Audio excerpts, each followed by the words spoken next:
Chapter number 3 है communication कौशल। क्या है? कम्युनिकेशन कौशल। कम्युनिकेशन कौशल का महत्व है, यह उद्देश्य है कि अपनी बात को दूसरे व्यक्ति को पूर्ण तरह से समझाना और उसके बाद हमारी जो हम कह रहे हैं उसके बाद वह बात को हमारी समझ पाए। कम्युनिकेशन स्किल कहलाता है। जे नहीं हम हिंदी जान रहे हैं, कोई अपनी पहाड़ी भाषा में बोल रहा है तो हमारी समझ नहीं आ रहा है, तो हम उसको अपनी बात तक कैसे पहुंचा सकते? या हम हिंदी भाषा जान रहे हैं, वो बंगाली भाषा बोल रहा है, तो हम अपनी बंगाली भाषा से हम अपनी बंगाली भाषा में बोल रहे हैं, अब वो हिंदी भाषा वो हमारी भाषा समझ नहीं पा रहा है, तो हम उसको कैसे समझाएं? तो जिस भाषा का उपयोग करते कम्युनिकेशन कौशल है, उद्देश्य है प्रभावी कम्युनिकेशन के गुणों को सीखने में आने वाली बाधाओं को पहचानना और उसका समाधान करना। यानी कि हमें समझाना कि हम बंगाली भाषा में बोलें कि उसको कैसे समझाएं, तो उसकी ही भाषा में हमें उसको समझाना चाहिए, जिससे कि वह व्यक्ति हमारी बात को समझ सके। फिर है प्रभावी कम्युनिकेशन। प्रभावी कम्युनिकेशन क्या है? जब हम अपनी भाषा के साथ साथ अंग्रेजी भी सीख लेते हैं, तब सवाल ये उठता है कि हमने अंग्रेजी सीखने की क्या जरूरत है, या अंग्रेजी सीखने की क्या जरूरत है कि कम्युनिकेट कैसे करें। केवल भाषा का ज्ञान तभी प्राप्त होता है, प्राप्त कर लेना ही काफ़ी नहीं होता है। कोई भी भाषा, जैसे अंग्रेजी हमने ले ली कि हमें अंग्रेजी आ गई साहब, तो उसे प्राप्त भाषा का ज्ञान प्राप्त कर लेना ही काफ़ी नहीं होता है। जरूरत है कि सवाल ये उठता है कि हम अपनी भाषा को कि दूसरे व्यक्ति को कैसे समझाएं, कि पूरी तरह से उसके सामने प्रस्तुत करें, जिससे कि वह व्यक्ति हमारी बात को ठीक तरह से समझ सके। प्रत्येक वर्ग स्तर पर ऐसी प्रतिभाएं होती हैं जिन कर्मचारी कौशल होती है ऊपर के पदों पर आसानी प्राप्त कर लेते हैं।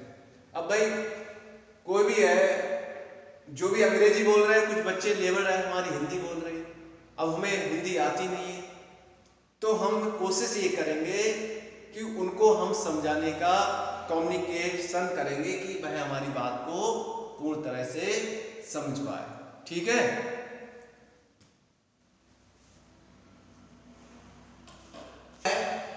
Type of communication. कम्युनिकेशन के प्रकार, एक होता है सांकेतिक कम्युनिकेशन, एक होता है व्यवहारिक कम्युनिकेशन। जो टाइप्स ऑफ कम्युनिकेशन है, ये दो बहुत महत्वपूर्ण प्रकार के सांकेतिक और व्यवहारिक कम्युनिकेशन होते हैं। जैसे मान लीजिए आप क्लास में बैठे, कुछ बच्चे क्या कर रहे हैं?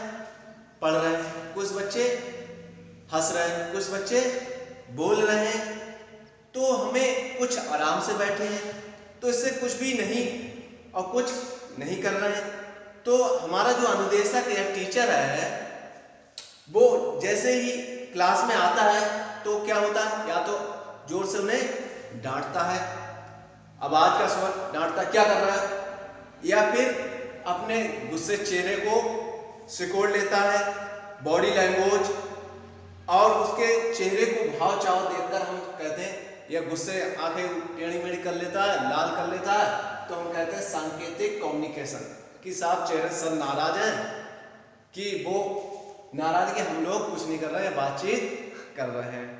ठीक है? आवाज का स्वर या चेहरे के भाव, ये क्या है? तो हम ये सब सांकेतिक कम्युनिकेशन के उदाहरण। कुछ व्यवहारिक कम्युनिकेशन है। व्यवहारिक मतलब उनकी बातचीत से, व्यवहार से पता चलता है कि हमारे सर क्या चाह रहे हैं, क्या करना चाह रहे हैं, तो अपनी बात को सही तरीके से समझाने को, कम्युनिकेट करने की क्षमता को बढ़ाने का प्रयास किया जाता है। ठीक है? जैसे मैं जानता था जब व्यक्ति अपनी बात करते हैं तब अपनी उसकी बातों को मात्र 7% सम्मिलित कर ही पाते हैं, उन शब्दों को 55% अर्थ उनको इशारों पर। मान लीजिए कुछ 55%, 7% ही सम्मिलित हो पाते हैं उन शब्दों के द्वारा, 55% अर्थ उनके इशारों, मुद्राओं, शारीरिक संकेत समझ पाते हैं, बाकी 38% आवाज के स्वर और आने वाले उतार चढ़ाव को समझते हैं। मान लीजिए 55% क्या कर पाते हैं उनके इशारों, और 38% जो है आवाज के स्वर, जैसे उन्हें डांट दी शांत बैठिए, तो सब अपने बच्चे क्या है 38% समझ पाते हैं। और क्या है 7% जो सम्मिलित ही नहीं कर पाते हैं।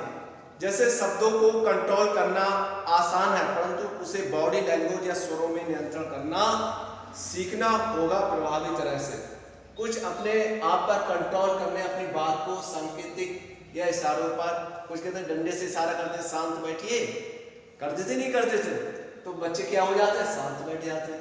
कुछ इशारा आंखें टेढ़ी मेढ़ी कर देते हैं, आंखें ऊपर नीचे कर देते हैं, आंखों से इशारा कर देते हैं कि सर हम समझ जाते हैं कि सर गुस्से में है। तो ये सांकेतिक कम्युनिकेशन और व्यवहारिक कम्युनिकेशन के वो हैं। जैसे ज्यादा बॉडी लैंग्वेज, आवाज का स्वर है और चेहरे के भाव जैसे सांकेतिक कम्युनिकेशन का उपयोग करते हैं। ठीक है।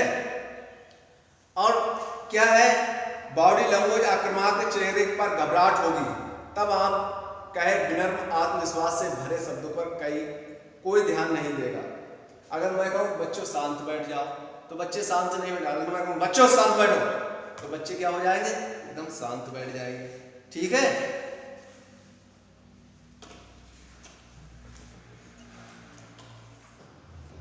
अब देखिए प्रभावी कम्युनिकेशन का अभ्यास करना। नंबर 1 है, ये 7 है कि प्रभावी कम्युनिकेशन का कैसे अभ्यास करेंगे। नंबर 1 7 पॉइंट, 7 को ध्यान रखो। स्पष्टता, लघु आकार, नंबर 3 है सही, नंबर 4 है स्वीकार्यता, और नंबर 6 तथ्यपूर्ण, और नंबर 7 है विनम्रता।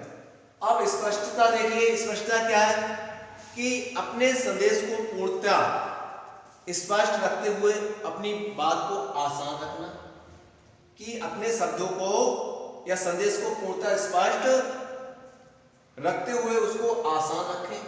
फिर लघु आकार, अपनी बात को कम से कम शब्दों का प्रयोग करें और दोनों की समय और शब्दों की दोनों की बचत हो, लघु आकार हो गया।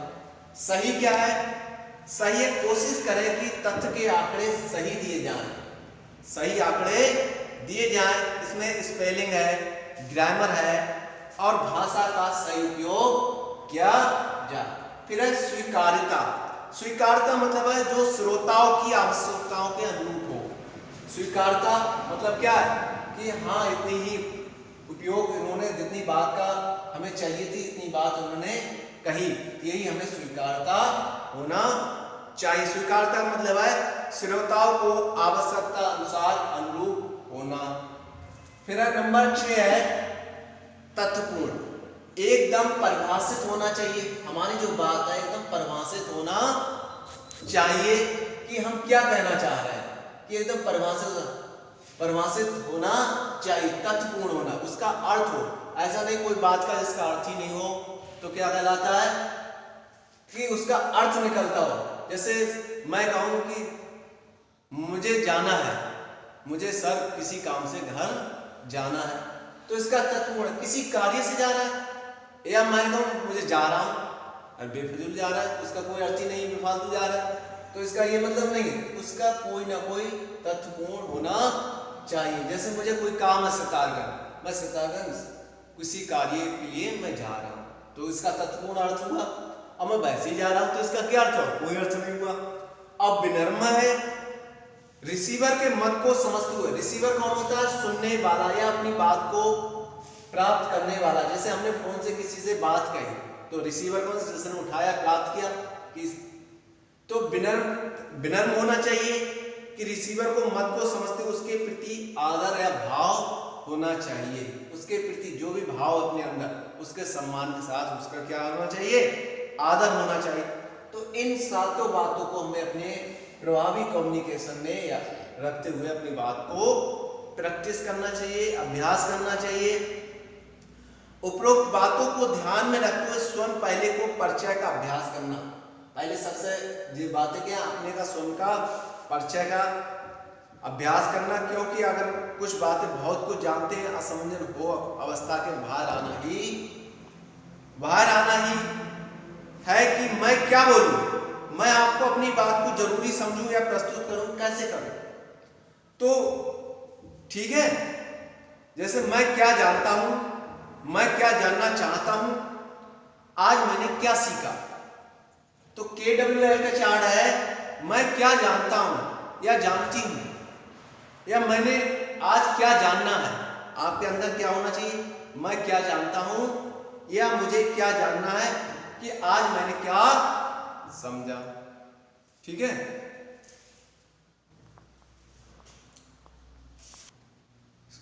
अगले वीडियो में पढ़ाऊंगा आपको प्रभावित कम्युनिकेशन का विवरण, और आज सभी बच्चे कम्युनिकेशन कौशल के बारे में बुक में पढ़ें और समझें।